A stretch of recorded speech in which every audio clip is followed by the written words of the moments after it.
ಬೀದರ್ನ ಭಾಲ್ಕಿಯಲ್ಲಿ ಕಾಂಗ್ರೆಸ್ನ ಜನಕ್ರಾಂತಿ ಸಮಾವೇಶ. ಬೃಹತ್ ಸಮಾವೇಶದಲ್ಲಿ ಕಾಂಗ್ರೆಸ್ನ ಘಟಾನುಘಟಿ ನಾಯಕರು ಭಾಗಿಯಾಗಿದ್ದಾರೆ. ಈ ಸಮಾವೇಶದಲ್ಲಿ ಕಾಂಗ್ರೆಸ್ ನಾಯಕ ರಾಹುಲ್ ಗಾಂಧಿ, ಸಿದ್ದರಾಮಯ್ಯ, ಬೀದರ್ನ ಭಾಲ್ಕಿ ಕಾಂಗ್ರೆಸ್ ಅಭ್ಯರ್ಥಿ ಈಶ್ವರ್ ಖಂಡ್ರೆ ಭಾಗಿಯಾಗಿದ್ದಾರೆ. ಇನ್ನೇನು ಕೆಲವೇ ಕ್ಷಣಗಳಲ್ಲಿ ಕಾಂಗ್ರೆಸ್ನ ಅಭ್ಯರ್ಥಿ ಈಶ್ವರ್ ಖಂಡ್ರೆ ನಾಮಿನೇಷನ್ ಸಲ್ಲಿಕೆ ಮಾಡಿದರು. ನಾಮಿನೇಷನ್ಗೂ ಮುನ್ನ ಈಶ್ವರ್ ಖಂಡ್ರೆ शक्ति प्रदर्शन के मुंदादरू.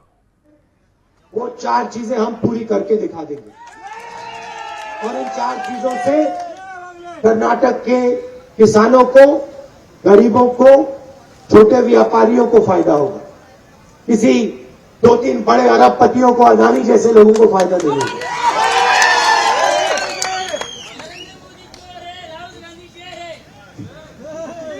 अब देखो भैया, अब मजे की बात देखो.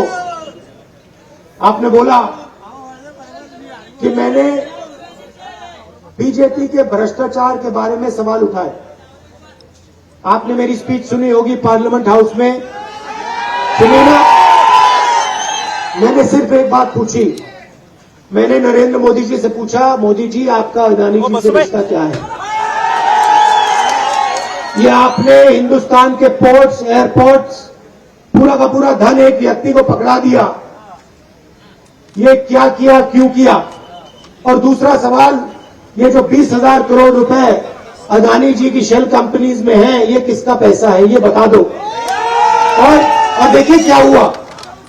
सबसे पहले पार्लियामेंट में मेरा माइक ऑफ कर दिया, मुझे बोलने नहीं दिया. स्पीकर के पास मैं 2-3 बार गया. मैंने उनसे कहा देखिए मेरा हक बनता है, मुझे बोलने दीजिए. स्पीकर कहते मैं नहीं करवा सकता. ठीक है. उसके बाद मुझे लोकसभा से डिस्क्वालीफाई कर दिया. ये इतना डरते हैं कि मैं पार्लियामेंट में, लोकसभा में भ्रष्टाचार के बारे में इनसे सवाल पूछता हूं, इसलिए इन्होंने मुझे लोकसभा से निकाल दिया. और कर्नाटक में तो आप जानते हो 40% सरकार, 40% कमीशन.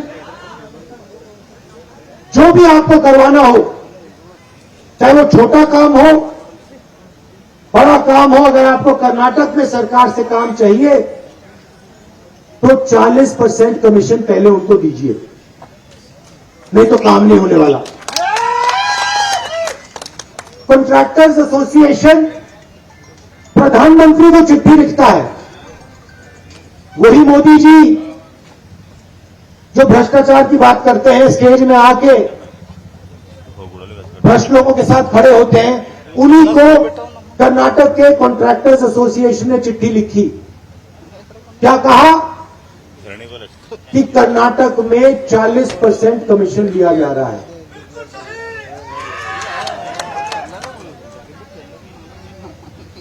नरेंद्र मोदी जी ने चिट्ठी का जवाब तक नहीं दिया. एक लाइन भी नहीं लिखी कि आपकी चिट्ठी मुझे मिल गई. जवाब तक नहीं दिया. मैसूर सैंडल सोप कॉर्पोरेशन में करप्शन स्कैंडल होता है. एमएलए का बेटा 8 करोड़ रुपए के साथ पकड़ा जाता है. जॉब स्कैम होता है. पुलिस सब इंस्पेक्टर को 80 लाख रुपए रिश्वत दी जाती है. असिस्टेंट प्रोफेसर जॉब स्कैम होता है. Assistant engineer, junior engineer job scam होता है. और प्रधानमंत्री एक शब्द नहीं बोलते. भाषण में कहते हैं कि मैं भ्रष्टाचार के खिलाफ हूं, मगर जब कर्नाटक में 40% कमीशन लिया जा रहा है, कॉन्ट्रैक्टर एसोसिएशन को चिट्ठी लिख रहे हैं, तो प्रधानमंत्री एक शब्द नहीं कहते. ये सच्चाई है. और इसीलिए आपको देखिए 40% कमीशन लेते हैं ना, इस बार इनको 40 सीट देना, 41 भी देना. और आप जानते हो ये जो इन्होंने पैसा चोरी किया है, 40% जो इन्होंने लिया है, आप जानते हो इसका ये क्या करते हैं? ये आप ही एमएलए खरीदते हैं, आपके ही एमएलए को खरीदते हैं। तो एक बात याद रखिए, इस चुनाव में कम से कम 150 सीटें कांग्रेस पार्टी को दिलवानी है, क्योंकि ये पूरी कोशिश करेंगे, एमएलए को खरीदने की कोशिश करेंगे। तो बहुत जरूरी है कि फुल मेजॉरिटी के साथ आप कांग्रेस पार्टी को यहां जिताओ, खंडरे जी को जिताओ, बाकी कैंडिडेट को जिताओ।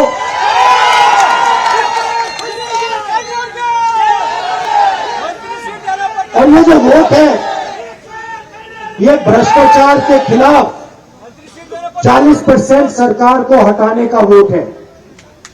इन लोगों ने पिछले 5 साल में सबसे पहले आपकी सरकार आपसे चोरी की, एमएलए को खरीदा, और जो आप सरकार चाहते थे वो सरकार नहीं देनी थी। उसके बाद आपकी जेब में से इन्होंने 40% कमीशन दिया है। तो ये भ्रष्टाचार के खिलाफ, भ्रष्टाचार को खत्म करने के लिए आप वोट डाल रहे हो, और 150 सीटें कांग्रेस पार्टी को आनी चाहिए। तो सारे के सारे लोगों को वोट देना है। आखिरी बात मैं कहना चाहता हूं, नरेंद्र मोदी जी ने ओबीसी की बात करी। उन्होंने कहा कि मैंने ओबीसी का अपमान किया है। सबसे पहले मैं किसी का अपमान नहीं करता हूं, मगर अगर ओबीसी की बात उठाई है तो फिर प्रधानमंत्री को 2-3 चीजें कर देनी चाहिए। 2011 में हिंदुस्तान का सेंसस हुआ था। उस सेंसस में हमने ओबीसी का कैटेगराइजेशन किया था।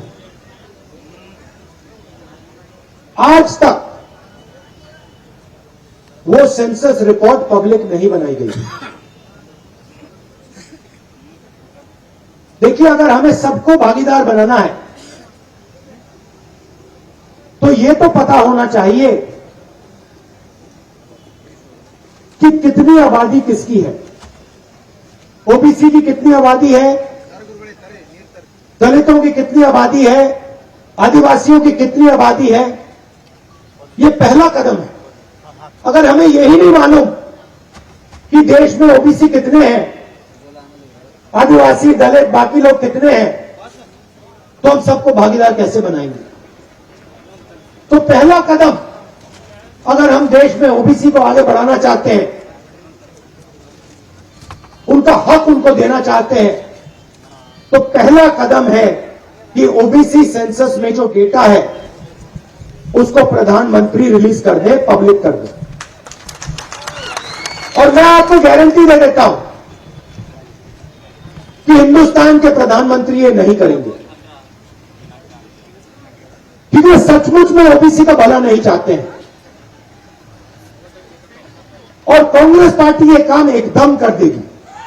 जैसे ही हमें मौका मिलेगा हम ओबीसी सेंसस को पब्लिक कर देंगे, और उससे पहले हम पूरे देश में बीजेपी पे दबाव बनाएंगे कि आप ओबीसी की बात करते हो, ओबीसी की भागीदारी की बात करते हो, ओबीसी को पावर देने की बात करते हो, भारत की प्रगति में शामिल करने की बात करते हो, तो ये जो ओबीसी सेंसस है इसको पहले पब्लिक करो कि हम सबको पता लग जाए हिंदुस्तान में ओबीसी कितने हैं, दलित कितने हैं, आदिवासी कितने, बाकी लोग कितने हैं।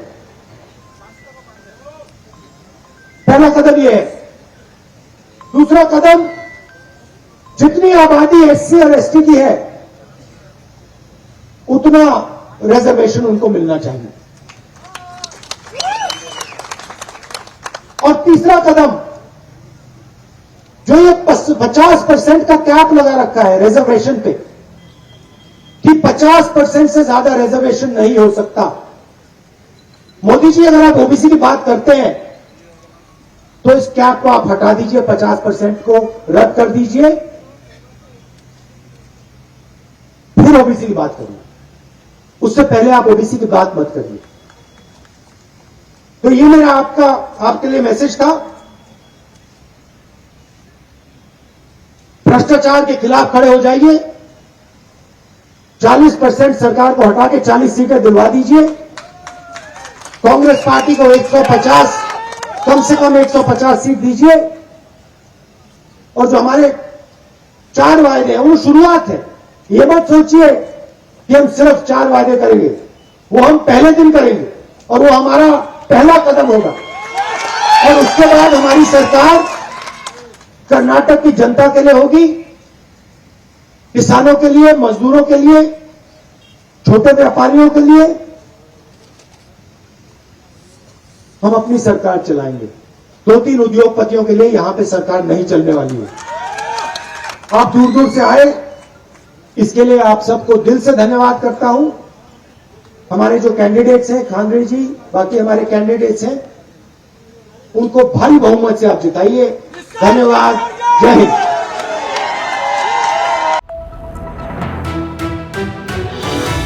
विस्तारा न्यूज, निखर जनपರ।